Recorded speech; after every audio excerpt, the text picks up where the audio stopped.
La Summer Game Fest vient de passer hier soir, les gars. Est-ce qu'on s'est fait festoyer? Telle est ma question.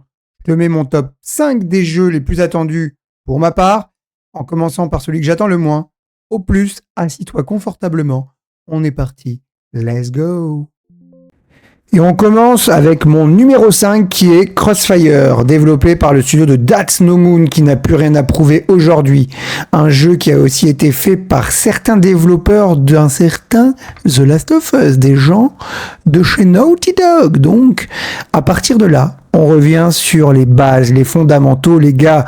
Un jeu solo, narratif, d'action, aventure, comme moi je les aime. Donc effectivement, un jeu que j'attends tout particulièrement, qui me chauffe et qui me hype, qui fait partie de mon top 5, que je mets en dernier pour le moment, parce qu'on n'a pas eu plus d'informations. On a vu un gameplay assez immersif, avec beaucoup de scènes de gunfight. Vraiment, ce qu'on peut retrouver dans Joel et Ellie à l'époque de The Last of Us. Donc, pour ma part, très attendu. Graphiquement, c'est une baffe. On voit qu'on est en train de passer un cap, les gars. Ça fait plaisir, ça fait zizir la famille de nous sortir des petites pépites comme ça. Vraiment, grosse attente dessus. On verra ce que ça vaut. En tous les cas, les gars, n'hésitez pas à me dire dans les commentaires, vous, si vous l'attendez ou pas. Mais regardez-moi ce petit gameplay immersif aux petits oignons. Multa caliente. Si bébé. Numéro 5 de mon top. Numéro 4, les gars. Blood Message. Un jeu qui vient d'être développé par Venkat Entertainment et édité par NetEase. C'est leur premier gros triple A entièrement orienté solo et histoire. Tu incarnes un messager anonyme accompagné de son jeune fils durant tes premières années de la dynastie. Au milieu d'une révolte de la guerre, ils doivent traverser plus de 1600 km pour remettre un message crucial à la capitale Chang'an. Bref, l'histoire a l'air poignante, intéressante. On a l'impression de retrouver un peu Kratos avec Atreus, parce que tu vas te balader avec ton fils, j'ai l'impression de ce que j'ai vu. En tous les cas, graphiquement, ça envoie du lourd. C'est très très beau. Et encore une fois, on passe un cap exceptionnel. Regardez, Atreus! Non, je plaisante. Bref, ça c'est le point un peu négatif. Moi, ça me saoule, mais c'est pas grave. En tous les cas, oui, pour revenir, regardez. Profondeur de champ exceptionnelle, graphisme juste monstrueux. Blood Message est un jeu qui met l'accent sur la survie, la relation père-fils, le sacrifice, l'honneur et le devoir envers son pays. Bref, un gameplay qui s'annonce énorme à la troisième personne, des combats réalistes et brutaux. On n'a pas eu encore beaucoup de gameplay. Je trouve qu'on a eu beaucoup de cinématiques, mais en tous les cas, ça m'a l'air sympa. C'est numéro 4 dans mes attentes. Je l'attends énormément. Bref, Blood Message. Dis-moi ce que t'en penses dans les commentaires aussi. Regarde, ça envoie du lourd quand même. On a l'impression que c'est du gameplay, les gars. Je sais pas trop quoi en penser. Bref, Blood Message, je l'attends de pied ferme. Et j'espère qu'il sera un peu dur. Pas un jeu AAA à grand public où c'est facile comme dans Ghost of Yotei. C'est tout ce que j'espère. Bref, Blood Message, pas de date de sortie. On continue. Numéro 3 pour ma part, et oui, ce n'est pas mon top 1, les gars. Resident Evil Code Veronica, ou juste Veronica comme ils l'ont appelé, depuis la sortie de l'exemplaire principal qui était sur Dreamcast à l'époque. Nous allons être à Paris, regardez, oui, ça change, ça fait plaisir. À Paname, et oui mon gars, Doji, Ligue des Champions, qui a quoi? Non, je rigole, bref, je m'enflamme. Gros jeu, très attendu, Capcom nous a régalé sur cette année 2026. Encore une fois, un remake, mais bref, celui-là a l'air graphiquement une baffe monumentale.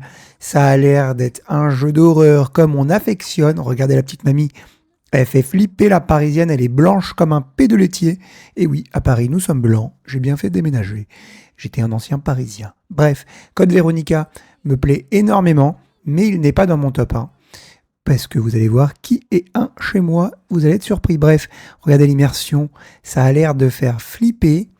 Bref, ce jeu n'est pas à juste prouver. Il a déjà prouvé à l'époque pour moi. Il m'a fait une grosse révolution quand il est sorti sur Dreamcast. Et oui, je suis vieux, j'avais kiffé, regardez.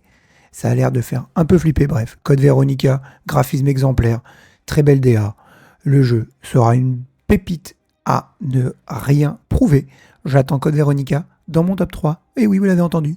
Véronique, on t'attend, Véro! Top 2, les gars. Et oui, bien sûr, vous l'attendiez tous. Ils nous l'ont présenté, les mecs. Oui, il est là, présent, prêt à l'assaut. Final Fantasy Revelation, les mecs. Là, les gars, regardez. Zelda, Tears of the Kingdom, Fortnite, tout est mélangé, je plaisante. Bref, FF7, pas présenté, Square Enix nous livre la dernière partie du chapitre. Et là, pour le coup, je l'attends de pied ferme. C'est un jeu qui berce mon enfance, qui m'a toujours remis, dans une hype et dans un moment très infantile. Et j'adore ce jeu, c'est ma licence de cœur, les gars. Mais vous allez voir qu'en top 1, vous allez comprendre pourquoi je ne l'ai pas mis. En tous les cas, FF7, énorme. Graphiquement, c'est pas une baffe par rapport à ce qu'on a vu juste avant sur la Summer Game Fest. Donc pour le coup, je pense qu'on sera sur l'ancien moteur, l'Unreal Engine 4. Ils n'ont pas passé au 5. Donc ça commence à dater, mais ça fait le café. Donc les gars, oui, FF7, Revelation, on continue l'histoire, on termine le jeu. C'est un gros banger de Square Enix. Je suis très fan de Sephiroth et de Final Fantasy. Revelation. Et les gars, mon numéro uno, ces petites fesses bien bombées. Et oui les gars, c'est Stellar Blade les mecs, mon top 1, c'est lui pour moi. J'ai pris une sacrée baffe monumentale sur la sortie de Stellar Blade. Quand il est sorti, le premier du nom sur PS5, j'ai adoré le jeu. Même si l'histoire était un peu moyenne, c'est un jeu d'action, aventure et de combat à la 3e personne. Le jeu a été développé par le studio coréen Shift Up et publié par Sony Interactive Entertainment. Bref, Stellar Blade, on présente plus. Le protagoniste change, elle aura toujours un beau boule, mais ce n'est plus Eve. C'est un nouveau personnage. Pour le moment, on ne sait pas qui c'est. En tous les cas, moi ça me hype énormément, les gameplays est ultra nerveux. Et là, je trouve que graphiquement, on a passé un cap, les gars. C'est juste monumental de nous proposer quelque chose d'aussi fou. Bref, pour le coup, moi, là, je valide totalement. Dites-moi dans les commentaires, vous, si vous l'aurez mis en top 1, les gars, ça m'intéresse. En tous les cas, Eve n'est plus là. Je ne sais pas qui c'est peut-être Angelo.